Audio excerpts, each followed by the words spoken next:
Cry out for Big Daddy's help. Make him think you're a little sister. Watch as he fights to protect you. So we're here to talk about plasmids today.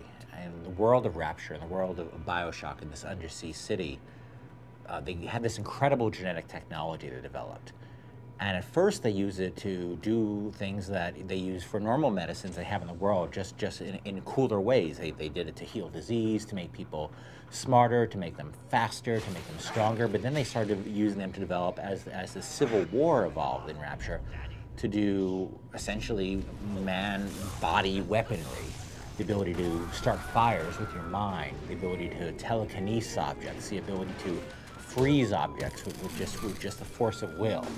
And the player, as they progress through the world of Rapture, as well as the ability to find these incredible weapons that they can modify and hack things in the world, they find these incredible plasmids and gain the ability to use them and to get more powerful with them as the game progresses.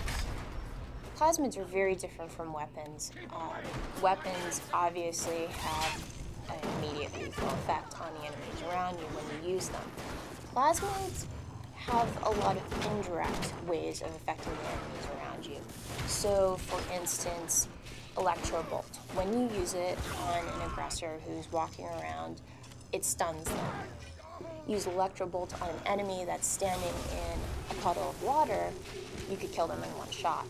So that's what makes the plasmids so interesting, is that you really need to be aware of the world around you in order to use them to their greatest effectiveness.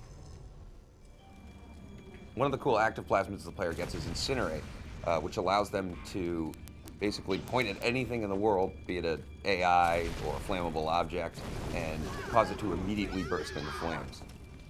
Some of the other cool plasmids in the game are, like, for instance, cryokinesis, which normally you would think of, oh yeah, it's called cold power. You shoot somebody and he does cold damage, but not in BioShock.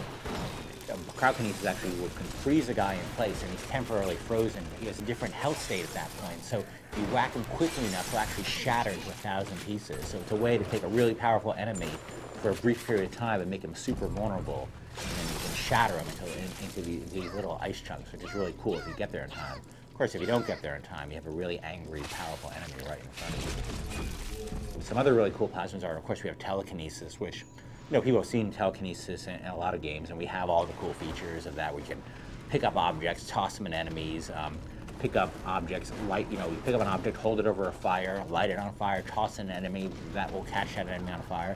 You can also do cool things like catch grenades that enemies throw at you and then throw them back at the enemy, which is something I hadn't seen in a game before, but it's one of those things we were working on BioShock.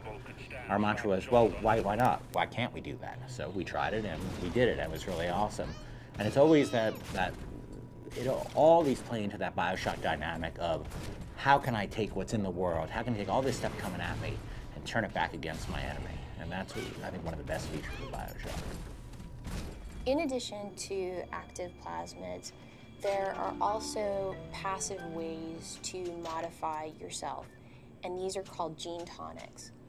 And you can modify yourself in a number of ways through engineering, combat, or physical tonics.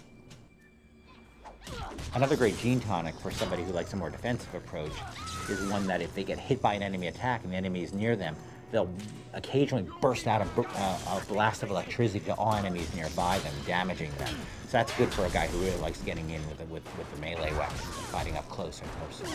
So there's just really a huge range of both these active plasmids and these gene tonics to supplement a huge range of character choice. And all these things sort of tie in together to really make this incredibly open-ended immersion experience that the player can just cause damage and take out enemies in dozens and dozens of different ways.